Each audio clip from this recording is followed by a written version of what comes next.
Hello, everyone. I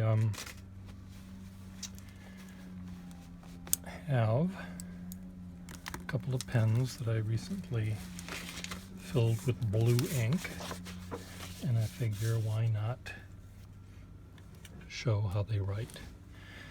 And I'll kill lots of birds with one stone if I can. There was a person on the fountain pen network who had asked how he can improve his handwriting and what sort of books or lessons could he use.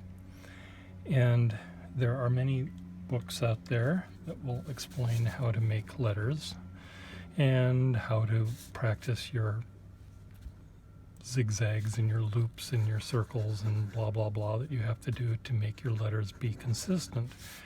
That's one way to learn, and it's a perfectly good way to learn if you want to imitate someone else. And we all learn to imitate other people when we're doing anything that involves skill and practice. And in order to communicate, I have to make my letters be recognizable to the person who's reading my letter, my diary after I'm gone or whatever. I want to make it understandable. But there's fun and enjoyment and skills you learn by just scribbling. Now, how is that even possible? How is it possible that you can learn by scribbling? Well, you can. Just take my word for it. You know, if this is a line and you're learning how to make your letters within this line and you're making the slant all be even and you're doing everything you're supposed to do, that's good, perfectly fine. There's nothing wrong with that, except it isn't very fun, is it? But if you do that, that's actually pretty gosh darn fun. This is boring. This is fun. And you need both. I think you need both to enjoy using a pen. It's like driving a sports car. Yes, 99.9% of the time you're in your Austin Healey. You're going to the grocery store to pick up a loaf of bread, or you're picking up the kids at soccer practice, or you're doing some boring task. But maybe that 0.1% that you're out all by yourself on a mountain road with lots of puddles and sun coming through the clouds, just like they are on the commercials that you see for these cars. You can zoom and go up and down and in and out, and you can maybe even go over the speed limit. Maybe just for a little tiny bit, you can go over the speed limit. And that's sort of what this is. This is driving the Austin Healey on that mountain pass. This is picking up the loaf of bread. Boring. Okay, you can pick up a loaf of bread and you can get the whole wheat bread. Or you can go to the bakery and get fresh baked bread, maybe. And they can be maybe a little tiny bit more exciting. But it's never going to be just driving for the pleasure of driving, because you're on a task, you're on a mission, a boring mission, even if it's an exciting mission. Okay, let's say you're going to go on a date, and you've vacuumed the car out, you've picked up the beer bottles out of the back seat, and you brushed your teeth and you combed your hair and you're shaved and you're going to the townhouse to pick up your date, and he's all beautiful and polished and everything, and you ring the doorbell or you honk your little horn, and he comes down and he smiles, and the light from the street light sparkles against his beautiful white teeth, and he gets in your car and you drive to the restaurant. And let's say everything is perfect and there's not a red light between his door and the restaurant, and you just zoom through at the speed limit or maybe a little tiny bit above, and you park the car. There's Doris Day parking right in front of the restaurant. There's a spot. You get out, you go in, and you have a great time. But most of the time, you're buying bread. So, yes, you need to buy bread. You need to learn how to make your H's and your S's and your zeros and your O's and your ones and your twos and your threes and your four. But if this is all you did, just text. You don't need to do anything else. But if you want to have fun and take this pen out on the highway, the mountain highway with the puddles and the sun and everything, then you need to learn how to do this. Now, so how do you learn to do that? Well, for one thing, you don't make words. Because when you're writing words, you have to also spell them correctly. And you're already lost. When you're spelling the word, you're lost. Yes, it's important to spell the words correctly. I get that. But I want you and you and you and you and you to have fun with these pens. You, over there, you wouldn't know how to have fun with a pen if your life depended on it. Yes, I know you have a beautiful collection. It's lovely. There's nothing wrong with it. Your pens are beautiful, but you don't know the half of it because you don't use them. You just collect them.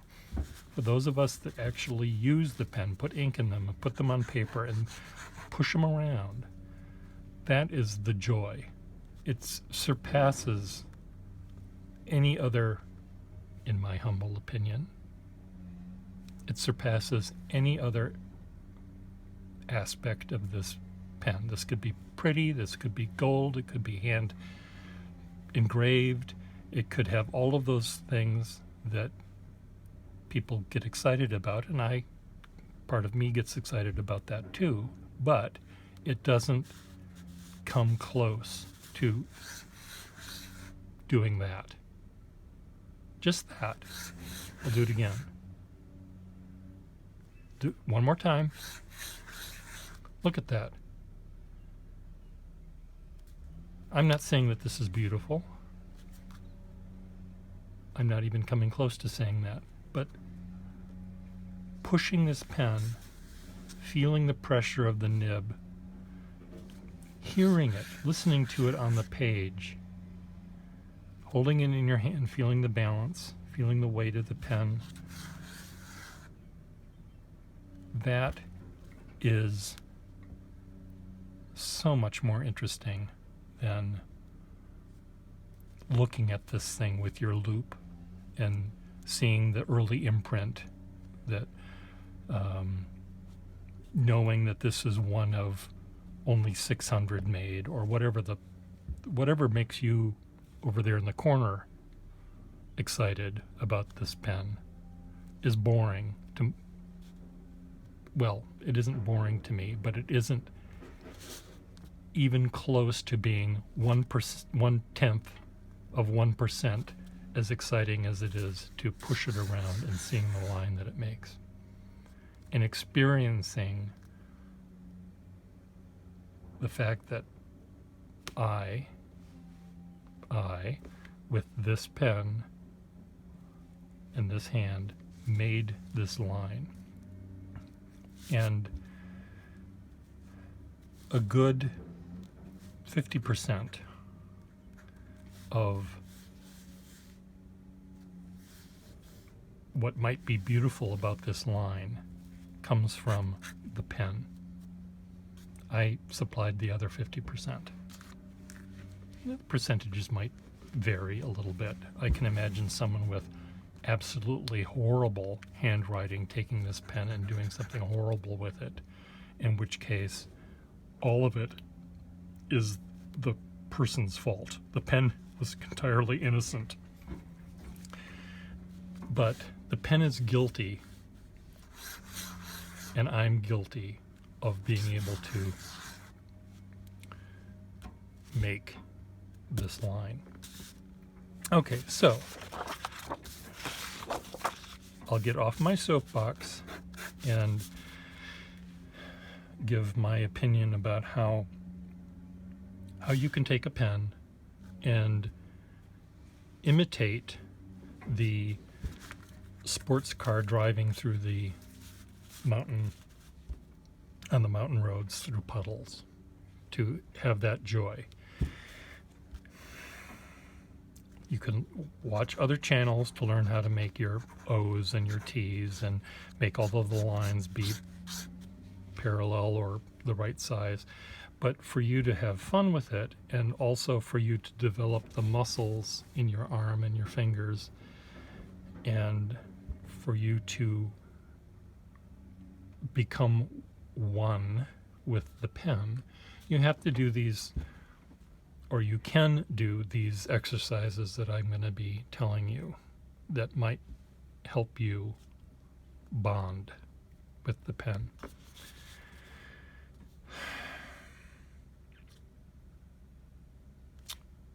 One is, while you're sitting listening to the news or watching the news or waiting for the phone to ring or waiting for the guy to, in his Austin Healey, to pick you up on that date, just sit with a pen in your hand, uncapped, ink in the pen, paper in front of you, and scribble. And just move it around. You don't have to make perfect up and downs like this. That's what you do when you're learning how to spell. That's what you do over here. What I want you to do is to scribble. If the page is a 8.5 by 11 inch sheet of paper like this is, make a line that touches all of the corners, not all the way to the very tippy edge, but fills up, pretend you're a skater on a skating rink. You're not just a goalie over here doing this at the hockey game. You're the forward or the quarterback or whatever they have in those silly games. You're going all over the place. Or you're in the Olympics and you're making your little pirouettes and you're sliding over here, you're doing it again. I mean, this is a perfectly good way to learn how to move your arm. This whole part from my shoulder all the way to that little part right there is called an arm, and you use all of it to write beautifully. You don't do this. This is using your fingers, and that's spelling. That's important. But it's better if you lift your hand off the page and make those letters by moving your shoulder and your elbow and your arm, all of it together. So it's hard to do that when you are spelling a word, because your brain immediately thinks about the meaning of the word and the spelling of the word, which is why scribbling is important, because when you're scribbling, you don't have to think about the word or the meaning of the word. You're able to just play. And what this is doing when you're scribbling, you're getting your hand used to the pen. You're getting your arm used to being moved while holding a pen, not just your fingers, but your entire arm. And by scribbling, you're learning how to bond with this thing. Oops, I just hit this. Now, there was a man that I talk with about pens, and Wasky Squirrel, and he uses pens not to draw with, not to do calligraphy with, he uses them to write with. And I'm trying to get him to be a little bit loosey-goosey, and I'm trying to learn from him how to actually write with a pen. Not to draw with it, not to do calligraphy, but to actually make words in a book, a diary. And it's hard for me to do that because my mind wants to have fun, doesn't want to think. But one of his followers said that seeing my scribbles has caused them to lose the will to live, which is certainly understandable if you think that a pen is meant to write words. If your pen is only going to be used to make a grocery list, I want to get loaf of bread,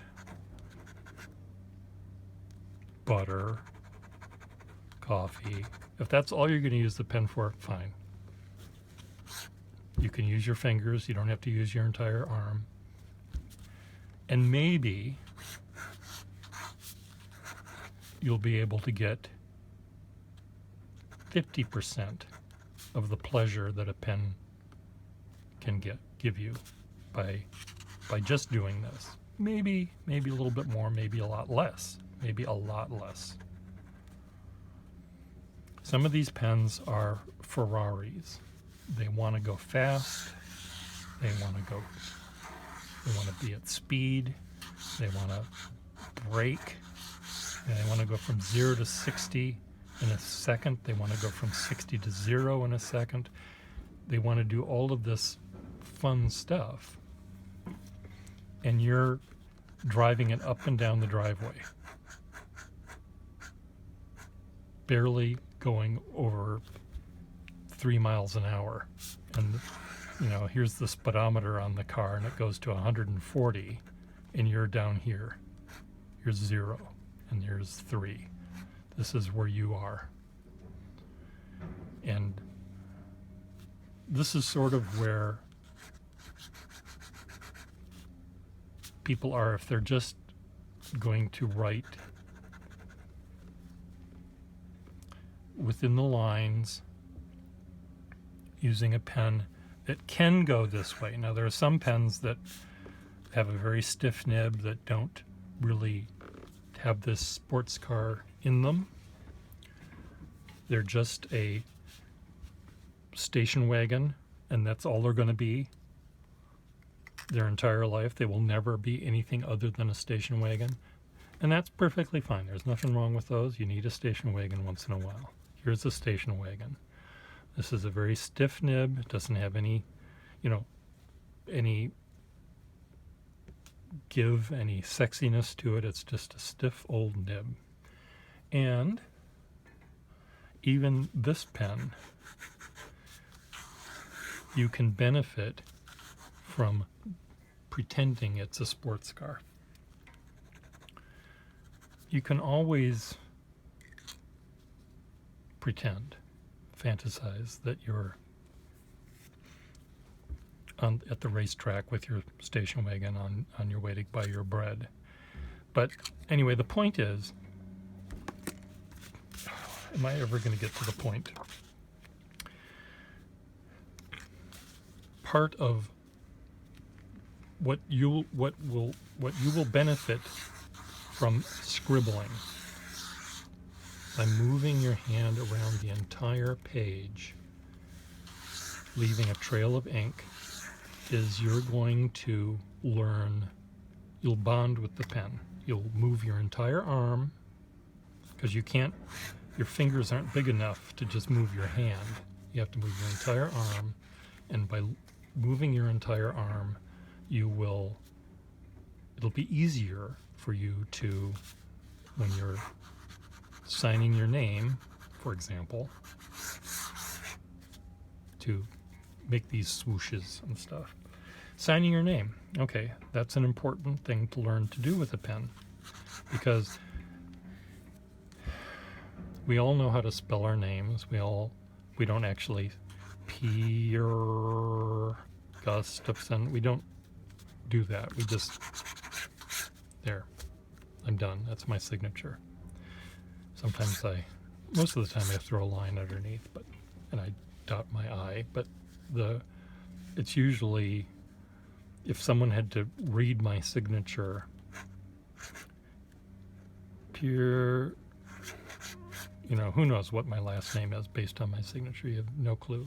But by drawing my signature, by imitating my signature, by scribbling my signature, I'm usually moving more than just my fingers.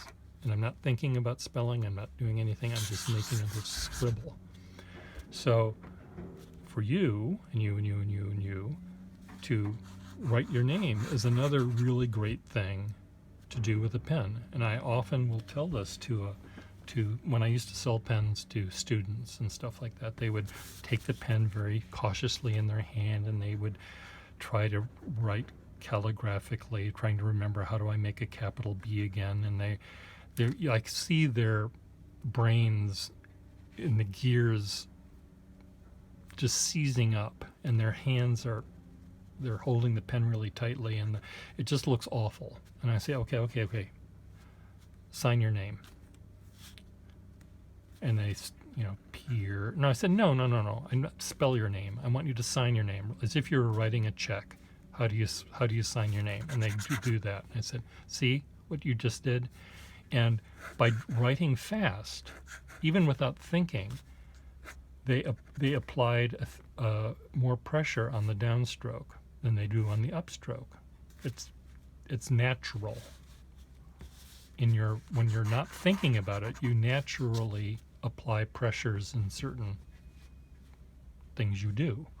So by writing your name, by signing your name, you're actually being more calligraphic. You're driving this thing on the mountaintop in the sunlight. You're actually, the pen is becoming connected to your body and your brain, and because you're not thinking, if that makes any sense. Okay, I've wasted 22 minutes of your life. Let me see if I can waste another 10, but actually give you ideas of how to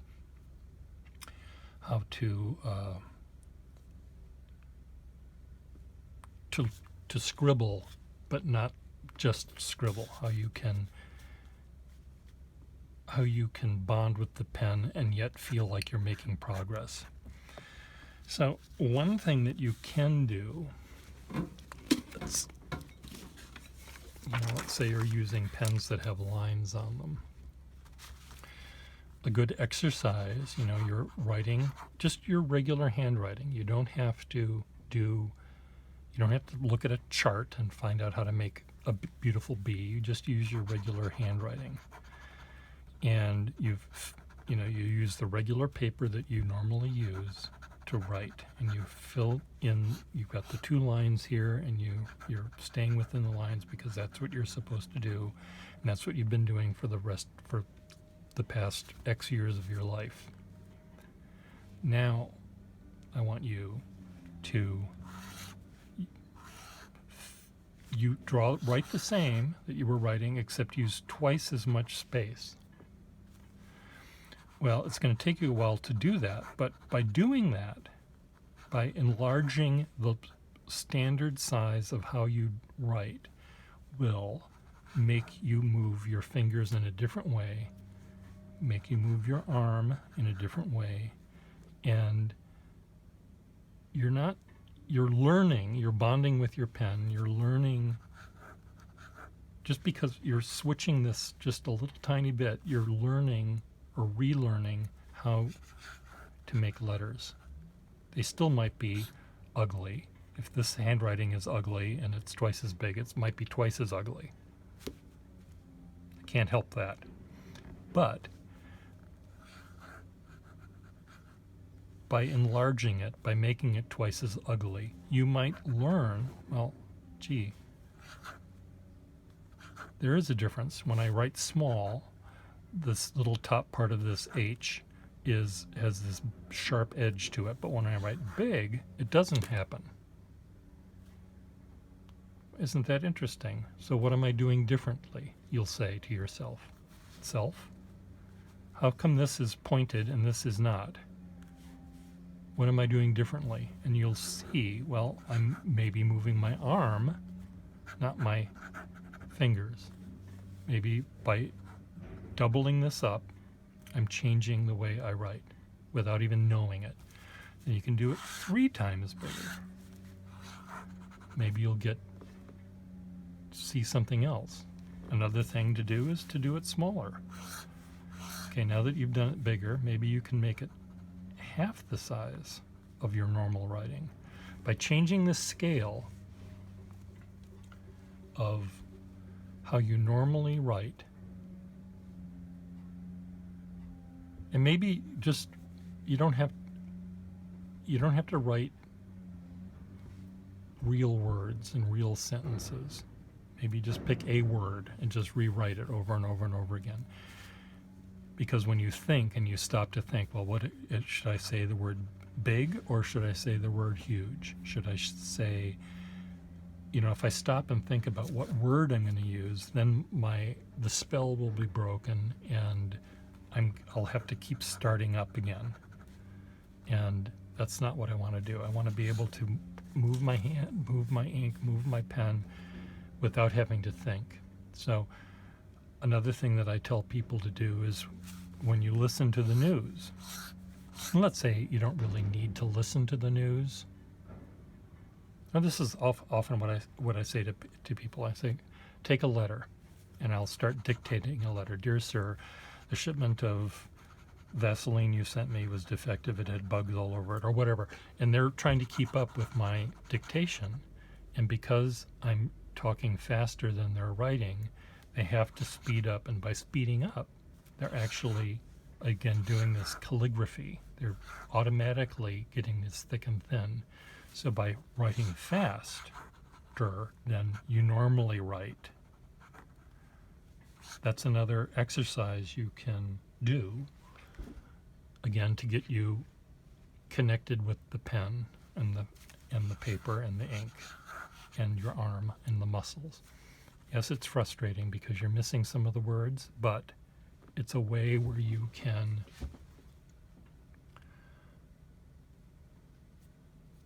learn by accident almost. You're just learning. Your hand is learning. Your brain might not be learning, but your hand is learning. Okay.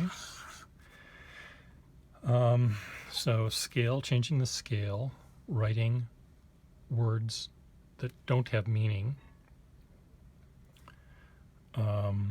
will bond with your paper, with your pen rather, and the paper.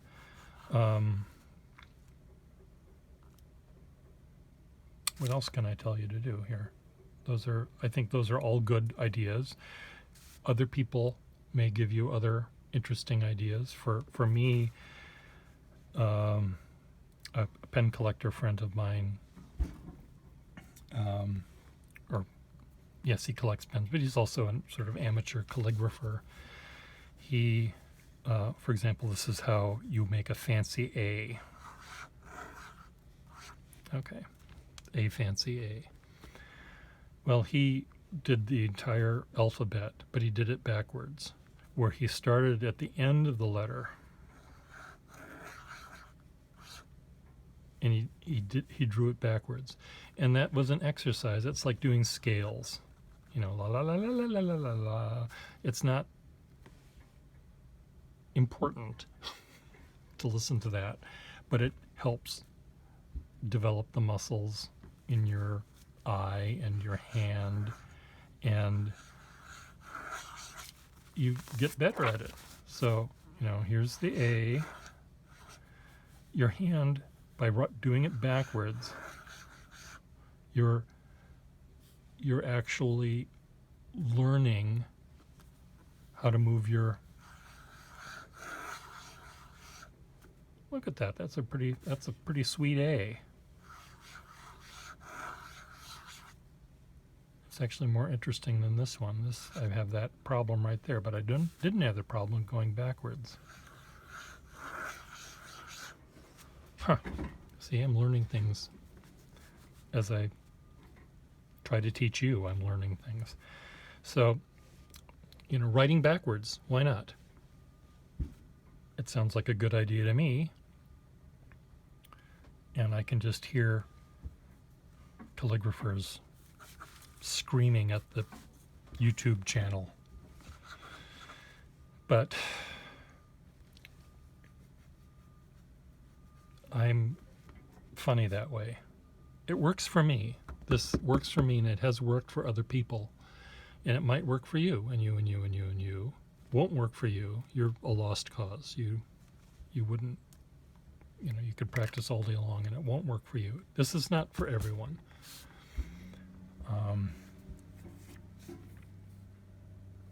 But it's a way to get your hand used to the feel of the pen. Will it make your handwriting more legible? Maybe not immediately. You still have to do this kind of stuff, following the official things. This is how you make a T. This is how, whatever. You still have to do that, but this isn't fun. This is fun. So I'd rather have you, while you're waiting for the guy to pick you up for the date, you're going to go see the opera or go to the hockey game or whatever, and you've got 10 minutes to kill. Get out that pen, get out that paper, and scribble. You don't have time to actually write words. You can save that for later. The words come later. Dear Diary, Beaumont picked me up in his Austin Healey. His bright blue eyes, his beautiful tuxedo,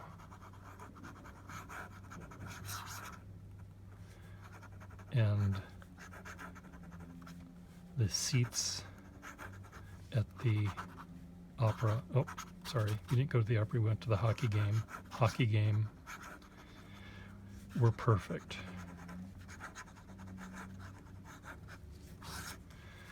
It was a beautiful evening. I wish it could have lasted forever. But my heart sank when he mentioned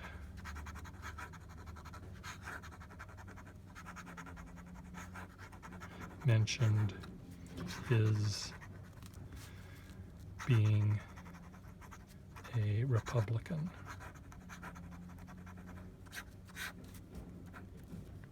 How is that possible? And then you write your words. But because you've played so much earlier in the day, when you make the word Republican, as ugly a word as that is, you might make the R beautiful. What do you think? Write your answers below. Bye.